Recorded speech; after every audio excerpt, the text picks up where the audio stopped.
जीवन में सभी केवल सफल होना चाहते हैं, केवल विजय चाहते हैं। कोई भी पराजित नहीं होना चाहता, कोई भी असफल नहीं होना चाहता, कोई भी नहीं चाहता कि उसके प्रयास व्यर्थ जाएं। यदि एक दृष्टिकोण से देखा जाए तो ये उचित भी है, परंतु असफलता में भी एक अच्छी बात छिपी होती है। कैसे? मैं बताता हूं।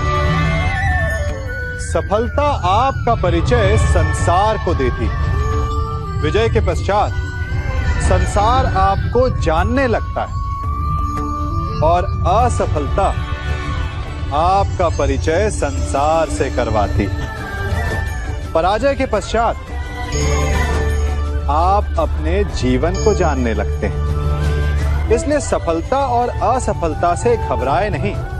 यदि आपकी सोच सकारात्मक रहेगी तो यही असफलता, यही पराजय आपको और अधिक शक्तिशाली बनाकर प्रस्तुत करेगी और जीवन में विजयी बनाएगी। से ये सृष्टि बनी है। नदी की धारा और चट्टान के मध्य सदा संघर्ष रहा है, परंतु हर बार चट्टान की कठोरता को हारना पड़ता है और नदी की धारा कोमल होते हुए भी कठोर चट्टान को काट देती है। कभी सोचा है क्यों? चट्टान इतनी कठोर और जल इतना कोमल, चट्टान इतनी दृढ़ और जल इतना लचीला, फिर भी सदा जल कठोर चट्टानों के मध्य से अपना मार्ग बना ही लेती है। कारण केवल एक है और वो है लगातार चलने की क्षमता। जल बढ़ता रहता है, चट्टान अडिग रहती है। इसी कारण जल चट्टान को काटकर मार्ग बना लेता है। इसलिए लगातार चलते रहिए, रुकिए मत, क्योंकि चट्टान जैसी हर समस्या को आप भी जल की तरह काट सकते।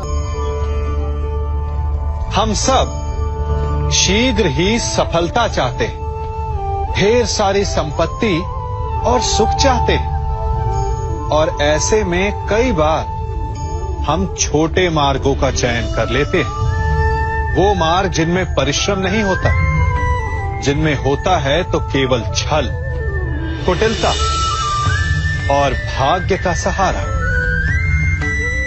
जैसे कि जुआ। कोई जुए के खेल में धन लगाता है, कोई दांव लगाता है और ये भूल जाता है कि जुआ ऐसा दलदल है कि जिसमें एक बार गिरे तो सर्वनाश से पहले निकलना असंभव है।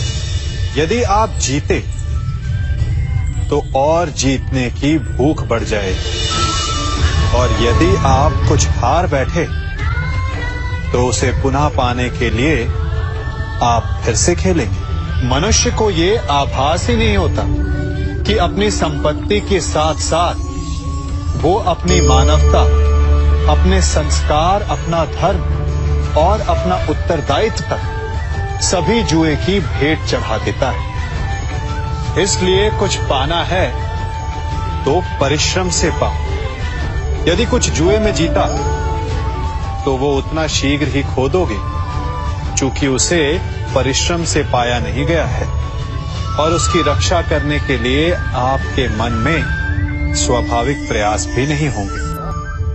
हम सभी बचपन से ये सुनते आए हैं कि अच्छे मित्र हमारे जीवन को पूर्णतः परिवर्तित कर सकते हैं, है ना? अच्छे मित्र, परंतु कौन? जिनसे आप प्रश्न पूछें और वो मित्र बिना किसी पक्षपात के, भय रहित होकर, बिना किसी लालच के आपको उचित उत्तर दे। परंतु सबके समक्ष ये समस्या आ जाती है कि आज के समय में ऐसे मित्र मिलना दुर्लभ है, वो तो होते ही नहीं। परंतु मैं आपको एक बात बताता हूं, हम सब के पास एक ऐसा मित्र होता है, बस हम उसे पहचान ही नहीं पाते। वो है दर्पण। दर्पण के समक्ष खड़े होकर आप स्वयं से पूछिए कि यदि आज आपका अंतिम दिन होता तो क्या आप वही करते जो आप कर रहे थे? आपको उत्तर मिले या ना मिले, परंतु आपकी दिशा अवश्य बदलेगी। इसलिए आपसे अतिरिक्त आपका सबसे घनिष्ठ मित्र, सबसे अच्छा मित्र और कोई नहीं। मनुष्य भी बड़ा विचित्र प्राणी है। अपनों से नीचे के स्तर के लोगों को वो हे दृष्टि से देखता है, उनका उपहास उड़ाता है, उनसे बार बार कहता है कि तुम्हारा कुछ नहीं हो सकता, तुम भविष्य में कुछ नहीं कर पाओगे। जब मनुष्य के पास धन, संपत्ति, मान होता है तो वो दूसरों का आदर नहीं करता, परंतु वो एक बात भूल जाता है कि उससे भी अधिक शक्तिशाली कोई अस्तित्व में है, और वो है समय। काल काल अपना चक्र कब बदलेगा ये कोई नहीं जानता। समय अपनी करवट कब लेगा ये कोई नहीं जानता। कोयला भी समय के साथ साथ हीरे में परिवर्तित हो जाता है। इसलिए जीवन में कभी भी किसी का भी उपहास नहीं उड़ाना चाहिए।